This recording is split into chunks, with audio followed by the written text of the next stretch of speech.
Me va a hacer un análisis de quiénes son precisamente el perfil de los empresarios que están llamando a votar en contra de López Obrador o el voto razonado, quiénes son, pero anda por acá Nicolás Alvarado en Hermosillo, se presentó ayer en un programa interesante de cultura, él es encargado del programa cultural con Ricardo Anaya, él es un escritor, exdirector de TV UNAM, con una larga trayectoria en temas de cultura. Bienvenido, ¿cómo estás? Buenos días. Gracias, Alberto. Pues muy entusiasmado de estar en Hermosillo, de estar trabajando con Raúl Padilla en la constitución de un programa cultural para la Coalición por México al Frente, que no pretende, digamos, simplemente pues, tener una estrategia de acercamiento con la comunidad cultural, sino concebir la cultura como lo es, como un eje de desarrollo para el país. A ver, en un contexto en que las industrias creativas representan el 9% del PIB, en donde son más importantes para el país que el sector aeroespacial, en un contexto en que necesitamos crear una democracia de calidad y vivir en una sociedad de ciudadanos, y la cultura es un factor de construcción de ciudadanía. Es decir, una persona que lee, una persona que va al cine, una persona que va al teatro, desarrolla capacidades de empatía, de audición, de principio de realidad para lidiar con el otro y para tolerarlo, desarrolla un sistema de valores propios que contrasta con la realidad y que le permite leer la realidad de esa manera. Entonces, en ese sentido, cuando la cultura es un factor tan importante de desarrollo social y económico, no puede la Coalición por México al Frente dejar de concebirla como una parte toral de su proyecto de país, no puede dejar de desarrollar una política cultural que venga desde la comunidad cultural hacia el centro y no al revés. Somos un país diverso, Luis Alberto, somos un país diverso en términos étnicos, territoriales, religiosos, sexuales, culturales, de edad. Tenemos culturas urbanas, tenemos comunidades indígenas, tenemos expresiones que a partir de cruzas de variables muy inesperadas generan nuevas expresiones culturales. Bueno, todas esas comunidades tienen que estar en diálogo y el trabajo del gobierno federal debe ser articular ese diálogo, facilitar ese diálogo y generar nueva producción cultural a partir de ¿Pero eso. qué es? ¿Descentralizar la cultura, dices tú? Pero descentralizarla no es llevársela a Tlaxcala. Descentralizarla es de verdad identificar qué expresiones culturales se están dando en el país y facilitar el diálogo entre esas expresiones. No se trata simplemente de decir nos vamos a llevar edificios a otro lado, sino se trata de detectar en cada estado, a ver, tú sabes que aquí en Hermosillo, Luis Alberto, no se puede presentar una ópera o una obra de teatro musical con orquesta porque no hay un teatro con foso. Entonces, no es nada más construyamos un teatro. No, es qué teatro hace falta, en qué comunidad. Aquí hay un museo espléndido, el Musas. ¿Qué debería de albergar el Musas? Habría que hacer un estudio público para saber. ¿No hay capacidad en Hermosillo para una ópera? ¿Así, dices tú? En este momento no hay teatro que tenga foso, es decir, no hay donde se represente un espectáculo con foso orquestal.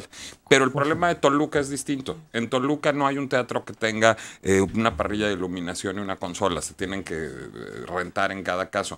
Entonces, no se trata de construir por construir, sino se trata de ver qué hace falta en cada comunidad, a partir además de las necesidades del público y de la comunidad cultural de esa comunidad.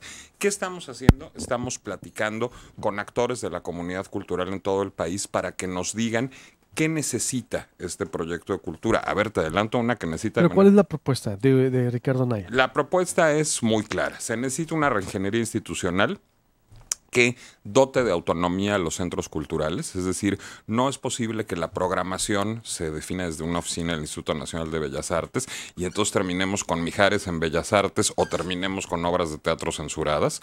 No es posible que el Instituto Nacional de Bellas Artes y el INA vivan, digamos, destinando el 75% de su presupuesto a un aparato burocrático. Necesitamos poner un límite al gasto operativo, dedicar cuando menos el 30% a la producción, a la creación y a la difusión de la cultura, y necesitamos dotar de autonomía a los centros culturales. Es decir, si como el modelo del Centro Cultural Tijuana, por ejemplo, si el Centro Cultural del Bosque o el Palacio de Bellas Artes o cualquiera de los museos y de las dependencias que hoy son parte de un instituto tuvieran autonomía de gestión y programación, tendríamos una cultura mucho más libre. Pues así no las hemos llevado. Aquí, por ejemplo, dijeron, le cambiaron de nombres a unas fiestas que eran muy populares, de mucha penetración, las fiestas del Pitic, le cambiaron, si sabes, tienes Sí, claro. a Festival del Pitic y retrocedieron. Incluso hoy la trae el periódico, tiene Festival del Pitic baja afluencia, dice en portada. Nosotros ya documentamos cómo antes con 2 millones se hacían maravillas, había creatividad, había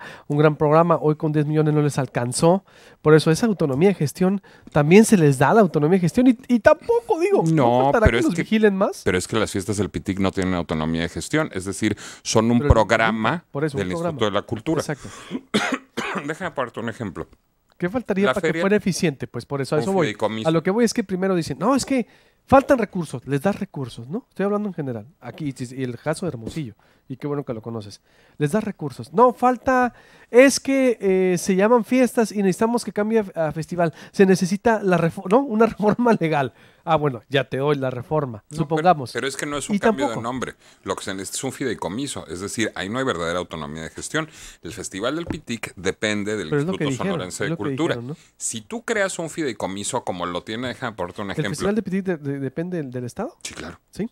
A ver, la Feria Internacional del Libro de Guadalajara fue creada, que mi jefe Raúl Padilla, quien encabeza el proyecto de cultura de Ricardo Anaya, dirige y fundó hace 30 años. Sí, es Nace- lo máximo que hay en el país. Bueno, Es- la FIL nació en la UDG, pero hoy tiene una personalidad jurídica propia. Hoy Ok. tiene recursos propios autogenerados que reinvierten el proyecto.